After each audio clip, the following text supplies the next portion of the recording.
I started my journey in Africa, in what was then Swaziland, today Eswatini. We live in paradise. I know that many many Kenyans will disagree, but think about it. You pick up the mango, the avocado. I'm thinking about the babies in the cradle that were shot, burnt, decapitated. It goes beyond me.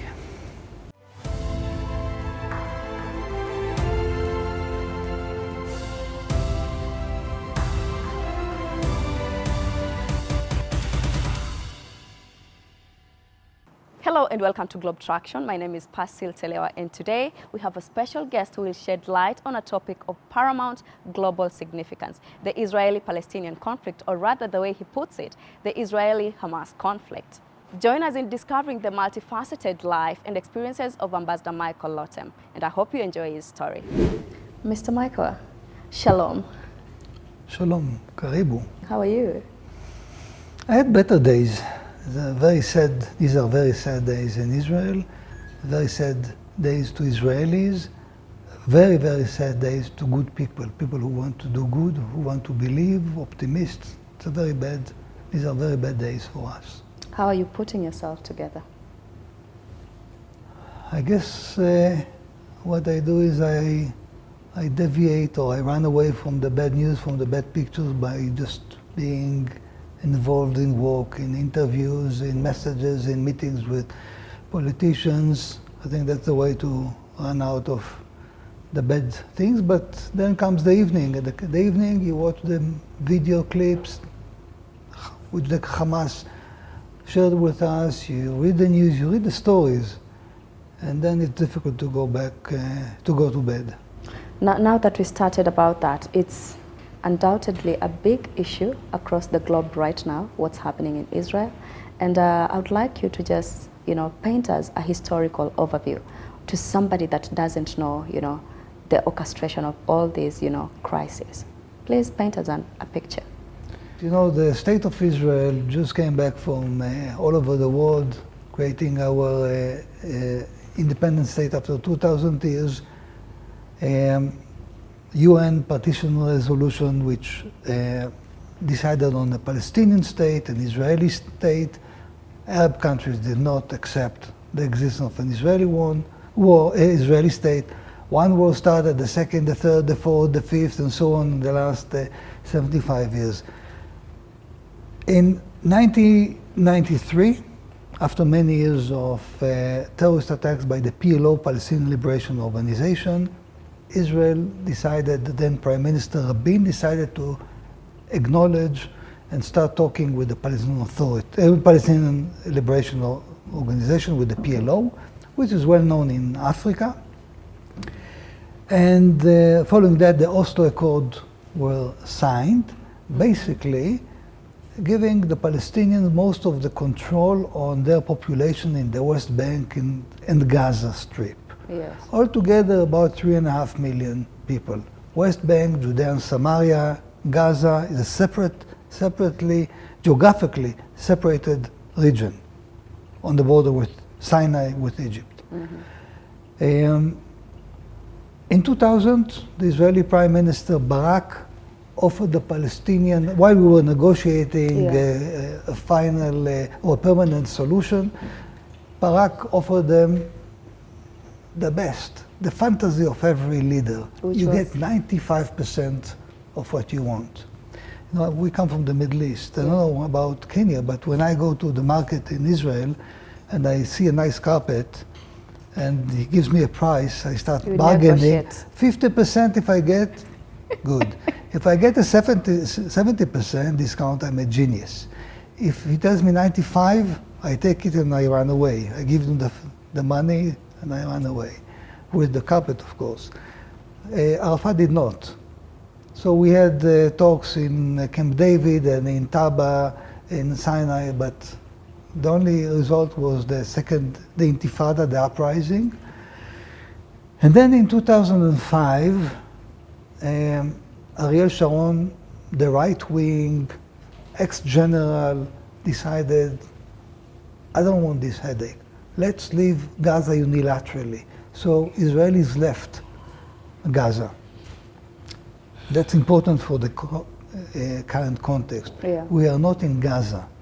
If you will ask any Palestinian spokesperson, I heard the official representatives, they tend to mix between the Gaza Strip and the Palestinian Authority. As I said, these are two separately regions. So we left Gaza Strip, and the Hamas took over. And we left Gaza, but Gaza did not leave Israel. So in the sense that from 2005, we've been targeted rockets, more than 20,000 rockets have been launched at Israel between 2005 and today. I don't want to make comparisons, but the size of Israel is less than Kajiado region. The targeted area is much less, about 20% of this territory. So these 20,000 rockets fall on a very small area. And people live in this area. People walk in this area. Yeah. And they are subjected to these attacks on an almost daily basis. In the last few months, we saw things a bit coming down. Some good Israelis with good intentions, optimists, not necessarily naive, thought that the Hamas came to terms with the existence of Israel, in spite of the fact that in their basic document, they speak about annihilating Israel as the target of the Hamas, an organization backed by Iran, financed by Iran, politically directed by Iran. It's a heavy, very heavy hand of Iran on the Hamas. And we thought maybe things have changed, but we were misled. And this came to the open on the 7th of October with almost 1,500 Hamas terrorists infiltrating, breaking the fence, getting into the kibbutzim, into the rural settlements, towns, killing people in their beds, decapitated babies, hijacking Holocaust survivors back to Gaza so they can trade them, they can use them as human shields. Sorry, just perhaps before we get into all those details, which are actually quite,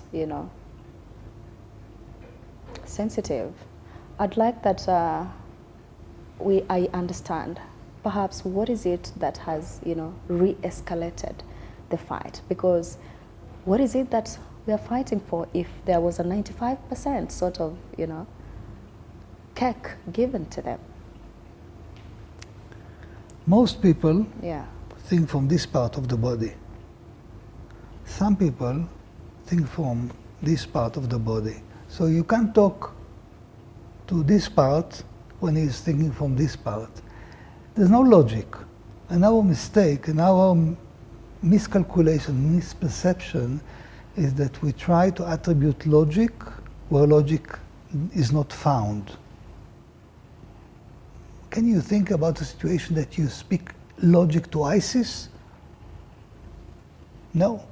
It's not something that you do and satisfy them, right? It's not a piece of land that you give, it's not money.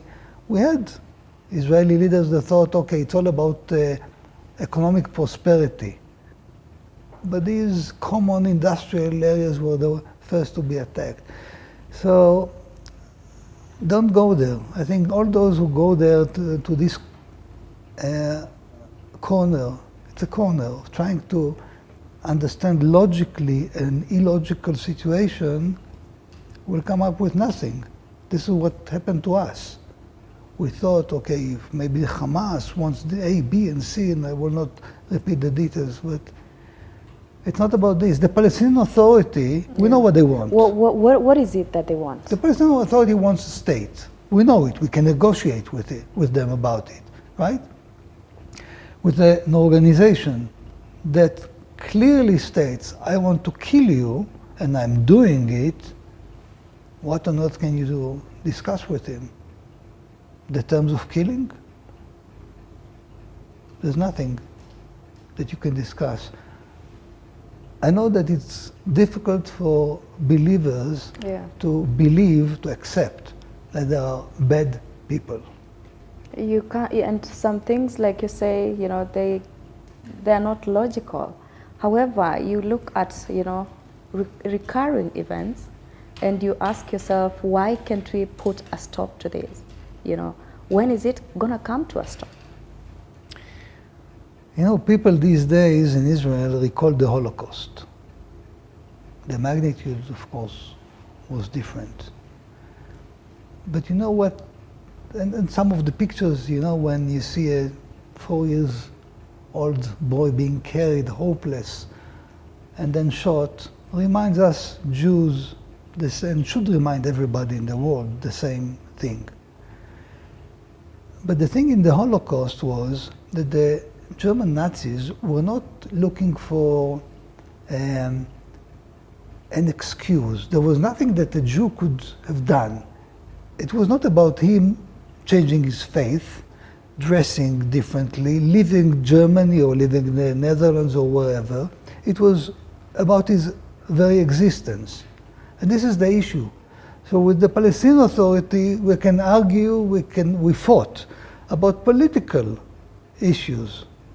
But with someone that says, I want you dead, and look, I'm coming and this is what I'm doing, there's nothing that you can talk about, negotiate about. We are looking at, you know, how do we come to bring international relations in this? Because for it to have gotten to where it is right now, it means there was, you know, once a conversation, which you told me there were negotiations, which you told me there were, and does that show that, you know, one party feels lesser than the other party, or one party feels much more, inferior? It doesn't have any trust, or what is it? What's going on? But we were not talking with them. We were negotiating with the Palestinian Authority. Yes. Again, it's another story. It's a separate story. We can find one day and talk this over. There are two sides here. Of course, obviously I will represent mine. Yeah. But here there are not two sides, because we were never negotiating with Iran, the Hamas, Hezbollah, Islamic Jihad. No, in this case, Palestinians. There are Palestinians as a nation, but this is a terrorist organization Yes. that rules Gaza. We are not in Gaza. So we're talking about two different stories. This is Yes. something that I try Yes. to make it clear. Two separate stories, geographically, politically, the political backing. The Hamas is backed by Iran. The EU is backing, in development funds, in other funds, the Palestinian Authority, the Americans are backing them. Very clearly said, we understand, we back the rights of the Palestinians, and I quote, but the Hamas does not represent the Palestinians. Hamas is a terrorist organization, unquote. But now this is a terrorist faction that is in Palestine? In Gaza. Yeah, but you said Israel is not controlling Gaza anymore. Right. So who is controlling Gaza? Hamas. Hamas was elected in 2006 by the Palestinians in Gaza.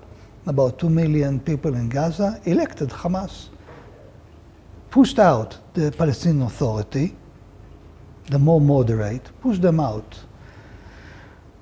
You should go and interview the Palestinian ambassador, because I hear him. The ambassador said Yeah. the problem is Israel, actually, the Palestinian ambassador. Ask him if he does going to Gaza. For him it will be a one-way ticket to Gaza. Going in he will manage, going out will be a bit more tricky for him. The Palestinian Authority security Yes. services, together with the Israelis, cooperate against the Hamas.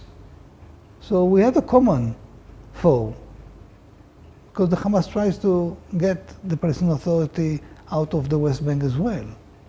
So behind my logic, why an ambassador who represents the Palestinian Authority would want to defend Hamas, not to condemn in the strongest word killing and try to make all kinds of connections, but that's another story.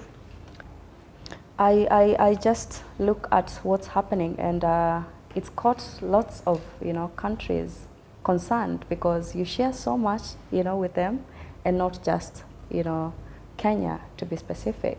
But then when you hear sentiments or pronouncements from your Prime Minister Benjamin Netanyahu, speaking about what's going on, does that mean that there's going to be complete destruction to Gaza? No, we're not talking about destroying Gaza. Yeah. We're talking about uprooting the military capabilities of the Hamas. Very specific. Yes. Military capabilities of the Hamas. How is that going We're not, to go we're about? not in war with Gaza. Yes. We're not in war with the Palestinians. We declared war on the Hamas. Very, very specific. The incident that happened at the festival, what do you think about it when these young people were out there just having fun, and then suddenly, the whole attack comes down? Yeah, 5,000 people having fun,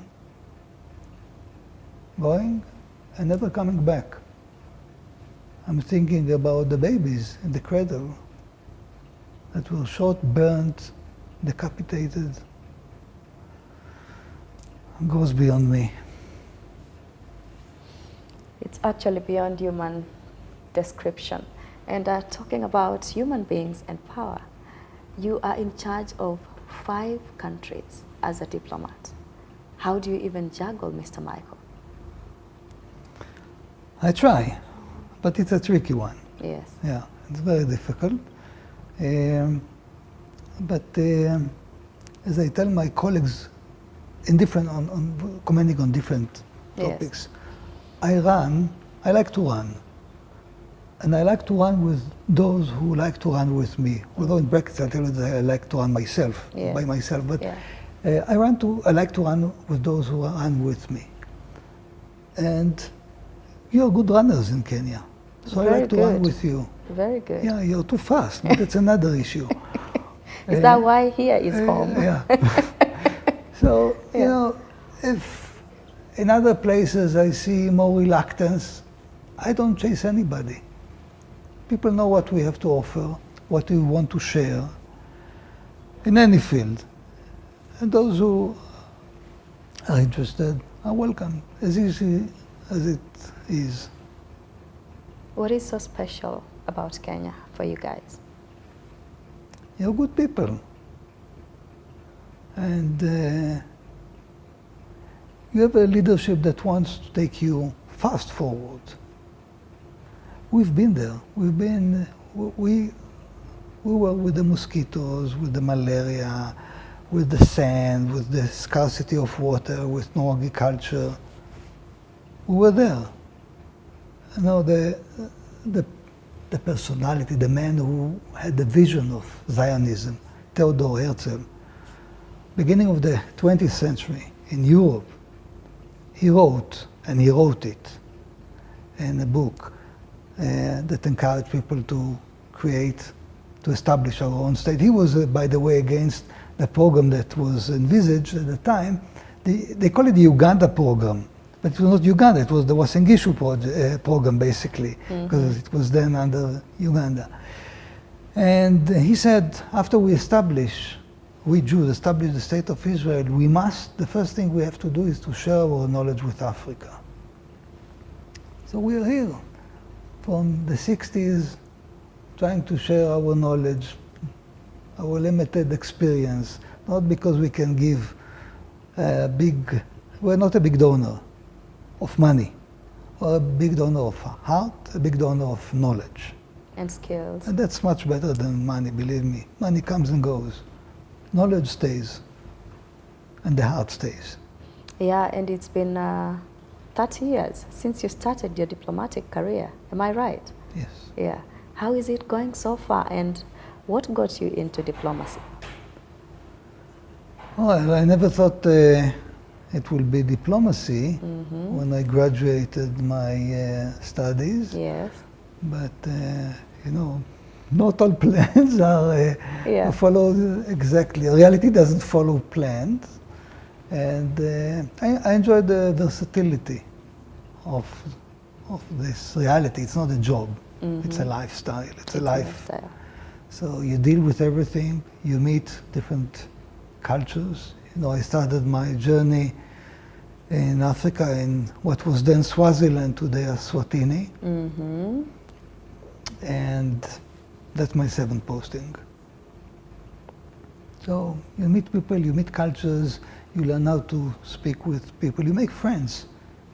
And all these friends, you know, were texting me now in the last few days from all over the world.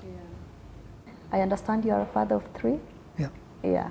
Tell me about Mr. Michael as a father and a husband. Yeah. So the little one is here. He's just he's 4 years old. Yes. You should ask him if he speaks Swahili, because he speaks much better than I. Than He can you. even sing. He can even sing in Swahili. He wakes up in the morning singing in Swahili. I think he needs a Kenyan name. Yeah, I was given a one, but it's a Kalenjin. What's your name? Arap Moich. Arap Koich. Koech. Because I was born early in the morning, so I was told. Yeah. So I have, we have the one son here. I have 2 older ones in Israel. One is 24. He was mobilized now. Yeah, you told me he's joined the army? Yeah, like 350,000 other Israelis that were mobilized. He's in the north. And another one, she's 29. She was not mobilized. So basically, that's the immediate family. When you talk about family and specifically your wife, your eyes light up. Tell me, how did you guys meet? I'll give you one guess. In Azerbaijan. No, Yael, my wife, she works in the Ministry of Foreign Affairs. Yes. So she came just to replace someone when I was ambassador in Baku, in Azerbaijan. And this is how we met. Great. How has it been for you in Kenya? Raising your family together in Kenya, and of course the fact that this is a totally different environment for your children. You live in paradise. I know that many will not, many Kenyans will disagree, but think about it. You pick up the mango, the avocado, the fish in the sea, Yes. or in Victoria.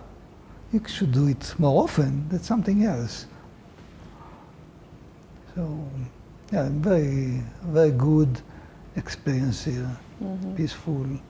Food. Yeah, I mean, a lot of nature, a lot of green. There has been a lot of, you know, Kenya and Israel sort of bilateral relations, and it dates way back. Yeah, we have a history here. Yeah. The pictures we have down with Jomo Kenyatta, Golda Meir, the then foreign minister, and Mr. Soman, who was the head of the Jewish community, our honorary consul, but also at one point in time the mayor of Nairobi, signing the establishment of diplomatic relations. There's also the bit about being a diplomat and having your own personal life. And I understand you're human, which you told me you are, unless that's not the case. You're human, right? I guess so. so. So what do you do to unwind? What hobbies do you partake? Because sometimes the heat gets so intense like it is right now, and things get quite hot. How do you unwind? How do you just relax? What hobbies do you take part in? Reading, running. Yeah, I didn't know running was also your hobby. Yeah, it starts with ours, so Yeah. I thought, yeah, also. I think I'll give you something that I brought you from the office. Slowly but surely, I think we got you something that even in as much as what's happening around the world, you know, may bring tears here and there. At least you have something to keep you warm. Does that fit? Thank you so much. You're welcome. Thank you. We are generous, and you can see that. Yeah, Yeah. of course, I see. So I hope it fits you. Okay. Yeah. Can I take it when I go to the other stations? Or I should take it, you say, when I go to interview in the other stations? You can. I should. Take it all over. I should. You should. So I hope it's not too tight, and I hope you like it. It's not tight at all, Oh, as you can see. Yeah. Perfect. You took the measurements You can just- before and, huh? So it's really nice having a conversation with you. Thank you so much for your time. We Thank really you so appreciate much. and know that, we are there for you. We know what's going on, and, we are supporting you, not just the United States of America, not just the UK. I think you've heard from our leadership, top leadership, the support that And they this have support for Israel. is not less important than this piece of military equipment or that. We don't need military equipment from you. We need exactly the support that you give us. You need the support that you Yeah. give, and we are doing our best.